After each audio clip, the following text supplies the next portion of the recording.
Hi, this is your host, and today's scary story comes from users. When I was 17, I lived with my parents in a small house with a large front yard. We were quite an isolated family and rarely had any visitors. Our street was mostly made up of older couples who would only come out to water their lawn or take their dog for a walk. For that reason, my friends and I nicknamed our street Susans. My bedroom was at the front of the house, directly facing the street. My bed was also directly under the window, and I had no curtains. I preferred it that way. It was the perfect setup for stargazing. I would lay in bed at night and look at all the stars. It was peaceful and comforting. Now back to the story. One night I was laying in bed watching the moon. I don't remember what time it was, but it must have been around 4 a.m. because the sky was filled with stars. Suddenly the clouds parted ways and the moon disappeared. For a moment I sat there stunned, until the clouds covered the moon once more. I thought maybe I had just imagined it. Maybe I fell asleep for a moment and only dreamed that the moon disappeared. But then it happened again. I saw the moon disappear into the darkness of the night sky. At this point, I was getting pretty scared. I got out of bed and went over to my dresser to turn on the light. Then I proceeded to call my dad. He answered on the first ring and I said, "Dad, come to my room right now." He asked me why, and I responded, "I don't know. I feel like something bad is going to happen." I knew it sounded ridiculous even to me, but I couldn't explain it. I could feel something terrible was going to happen, so I needed him there to protect me. He came rushing into my room, but by the time he got there, the moon was back where it belonged. My dad laughed at me and called me silly before going back to bed. Was upset that he didn't believe me, but I was too scared to argue. I wanted him to stay, but he insisted that I go back to sleep and that everything was fine. I did my best to ignore what happened and drift back to sleep.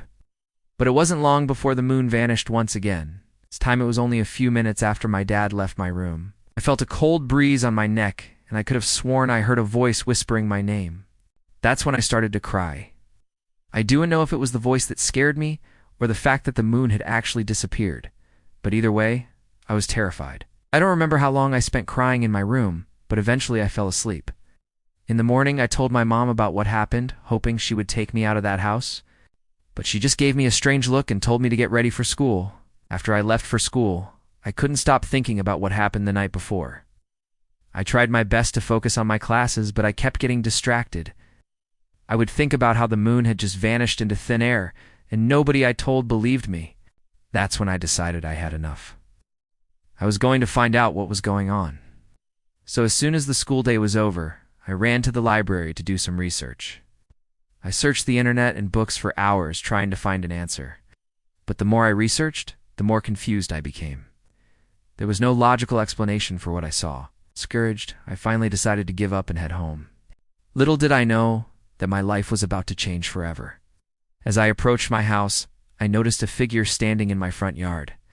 It was tall and slender with a very smooth and shiny appearance. I stopped in my tracks and stared at the figure. It didn't seem to be moving or doing anything. It just stood there perfectly still. Then it turned its head towards me and I saw its face. It was pale and expressionless, almost like a mannequin. Its eyes were black and soulless. I don't want to sound dramatic, but I could feel my soul being sucked out through my feet and into the ground. I wanted to scream, but my voice wouldn't cooperate. I tried to run away, but my legs felt like they were filled with lead. As the figure approached me, I could feel my life force draining out of me. I thought it was the end, that I was finally going to die. But then the figure stopped in front of me and reached out its hand. I struggled to breathe as I looked up at its face. And that's when I saw it. The moon was missing one of its craters. It had blinked. I don't remember what happened after that. I guess I passed out because I woke up in my bed the next morning. At first I thought it was all just a dream, but then I looked up at the moon and realized it was gone. It actually blinked. To this day, I have no idea what that creature was or why it visited me. All I know is that the moon is not what it seems, and it is watching us at all times. And that concludes today's scary story. If you enjoyed it, please leave a like and comment down below.